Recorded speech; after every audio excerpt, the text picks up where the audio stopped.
اعوذ باللہ من الشیطان الرجیم بسم اللہ الرحمن الرحیم رب اشرح لی صدری ویسر لی امری واحلل عقدۃ من لسانی یفقہوا قولی۔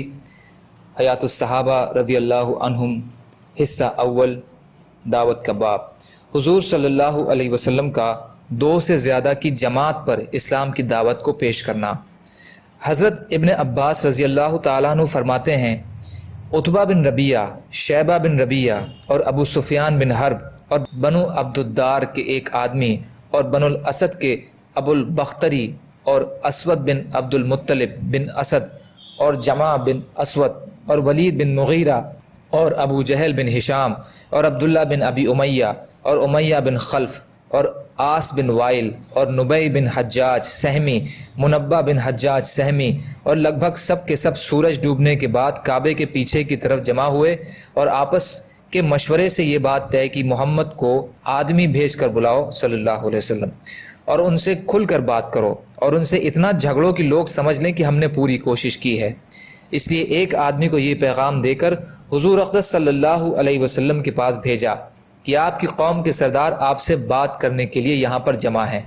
آپ جلدی سے ان کے پاس اس خیال سے تشریف لے آئے کہ شاید اسلام قبول کرنے کے بارے میں ان لوگوں کی رائے بن گئی ہے، کیونکہ آپ ان کے ایمان لانے کے لیے بے چین رہا کرتے تھے اور دل سے چاہتے تھے کہ ان کو ہدایت مل جائے، اور ان کا نقصان اور بگاڑ آپ پر بہت بھاری تھا۔ آپ ان کے پاس آ کر بیٹھ گئے تو انہوں نے کہا، اے محمد صلی اللہ علیہ وسلم، ہم نے تم کو آدمی بھیج کر اس لیے بلایا ہے تاکہ تم کو سمجھانے میں ہم اپنا سارا زور لگا دیں اور لوگ سمجھ جائیں کہ ہم نے سمجھانے کی پوری کوشش کر لی ہے۔ اللہ کی قسم، ہمیں پورے عرب میں کوئی آدمی ایسا نظر نہیں آتا جس نے اپنی قوم کو ان پریشانیوں میں ڈال دیا ہو جن میں آپ نے اپنی قوم کو مبتلا کیا ہے۔ آپ نے ان کے باپ داداؤں کو برا بھلا کہا اور ان کے دین میں عیب نکالے اور ان کو بیوقوف بتایا اور ان کے خداؤں کو برا بھلا کہا اور ان کی جماعت میں پھوٹ ڈال دی۔ ہم سے تعلقات بگاڑنے والا ہر برا کام آپ نے کیا۔ اگر آپ کا ان باتوں سے مقصد مال حاصل کرنا ہے تو ہم آپ کے لیے اتنا مال جمع کر دیں گے کہ آپ ہم میں سب سے زیادہ مالدار ہو جائیں گے، اور اگر آپ کا ہمارے سردار بننے کا کوئی ارادہ ہے تو ہم آپ کو اپنا سردار بنا دیں گے، اور اگر آپ بادشاہ بننا چاہتے ہیں تو ہم آپ کو اپنا بادشاہ بنا لیں گے، اور اگر یہ جو کچھ ہو رہا ہے سب کچھ جنات کے اثر سے ہو رہا ہے جس کے سامنے آپ بے بس ہیں، تو ہم اس کا علاج کرانے کے لیے ساری دولت خرچ کرتے رہیں گے، یہاں تک کہ یا تو آپ ٹھیک ہو جائیے یا آپ کے اور زیادہ علاج میں ہم مجبور سمجھے جائیں، یعنی یہ پتہ چل جائے کہ یہ لا علاج مرض ہے۔ حضور صلی اللہ علیہ وسلم نے جواب میں فرمایا، جتنی باتیں تم کہہ رہے ہو ان میں سے کوئی بھی بات میرے دل میں نہیں ہے۔ جس دعوت کو لے کر میں تمہارے پاس آیا ہوں اس سے مقصد نہ تو تمہارا مال حاصل کرنا ہے نہ تمہارا سردار یا بادشاہ بننا ہے، بلکہ اللہ تعالیٰ نے مجھے تمہاری طرف رسول بنا کر بھیجا ہے اور مجھ پر ایک کتاب نازل فرمائی ہے، اور مجھے اس بات کا حکم دیا ہے کہ تم میں سے جو مان جائے گا اس کو خوشخبری سناؤں، اور جو نہیں مانے اس کو اللہ کے عذاب سے ڈراؤں، اور میں نے تمہیں اللہ کا پیغام پہنچا دیا اور میں تمہارا بھلا چاہتا ہوں۔ جو دعوت لے کر میں تمہارے پاس آیا ہوں اگر تم اسے قبول کر لو گے تو دنیا اور آخرت میں تمہارا حصہ ہے، اور اگر قبول نہیں کرو گے تو میں اللہ کے حکم کا انتظار کروں گا یہاں تک کہ وہی میرے اور تمہارے بیچ فیصلہ کر دے۔ یہ سن کر قریش کے سرداروں نے کہا، اے محمد صلی اللہ علیہ وسلم، جو باتیں ہم نے آپ کو پیش کی ہیں اگر وہ آپ کو قبول نہیں ہیں تو آپ کو خوب معلوم ہے کہ دنیا میں کوئی ہم سے زیادہ تنگ شہر والا اور ہم سے زیادہ کم مال والا اور ہم سے زیادہ سخت زندگی والا نہیں ہے، تو آپ کے جس رب نے آپ کو یہ دعوت دے کر بھیجا ہے اس سے آپ ہمارے لیے یہ سوال کریے کہ وہ ان پہاڑوں کو ہم سے دور ہٹا دے جن کی وجہ سے ہمارے شہر تنگ پڑ گئے ہیں، اور ہمارے شہروں کو بڑا بنا دے، اور یہاں شام اور عراق جیسی نہریں چلا دے، اور جو ہمارے باپ دادا مر چکے ہیں ان کو دوبارہ زندہ کر دے، ان میں سے خاص طور پر قصی بن قلاب کو بھی زندہ کرے کیونکہ وہ سچے بزرگ تھے۔ پھر ہم ان سے پوچھیں گے جو کچھ آپ کہہ رہے ہیں کیا وہ حق ہے یا غلط ہے۔ جتنی باتوں کو ہم نے آپ سے مانگ کی ہے اگر آپ ان کو پورا کر دیں گے اور ہمارے باپ دادا آپ کی تصدیق کر دیں گے تو ہم بھی آپ کو سچا مان لیں گے، اور اس سے ہمیں پتہ چل جائے گا کہ اللہ کے یہاں آپ کا بڑا مرتبہ ہے،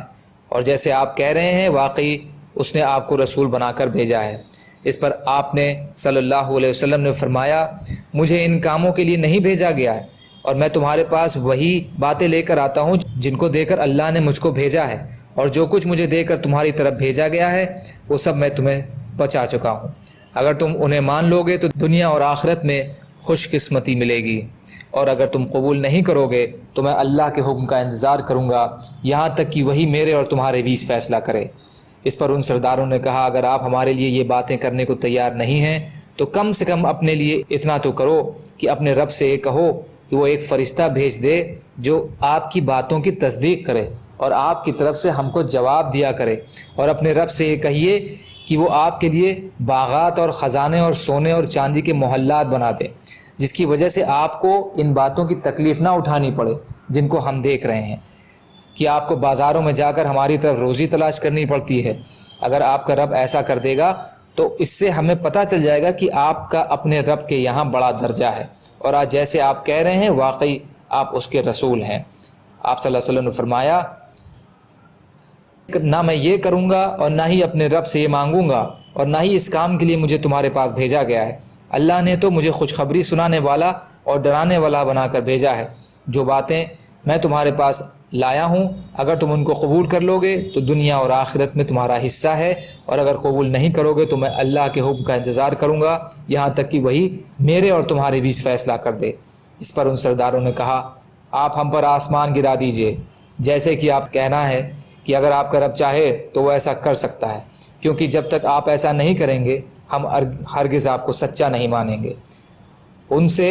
آپ نے فرمایا یہ تو اللہ کے اختیار میں ہے، اگر وہ چاہے تو تمہارے ساتھ ایسا بھی کر دے۔ ان سرداروں نے کہا کیا آپ کے رب کو اس کا علم نہیں تھا کہ ہم آپ کے پاس بیٹھیں گے اور ہم آپ سے یہ سوال و مانگ کریں گے؟ تو وہ پہلے سے ہی وہ سب کچھ بتا دیتا اور ہمارے جواب آپ کو سکھا دیتا، اور آپ کو یہ بھی بتا دیتا کہ ہم آپ کی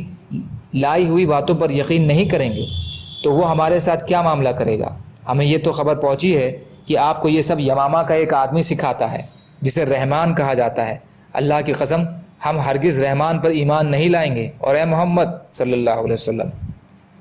ہم نے آپ کے سامنے اپنی تمام باتیں رکھ دی ہیں اور آپ کے لیے کوئی گنجائش نہیں چھوڑی۔ اللہ کی قسم اب ہم آپ کا پیچھا نہیں چھوڑیں گے، اور جو کچھ آپ نے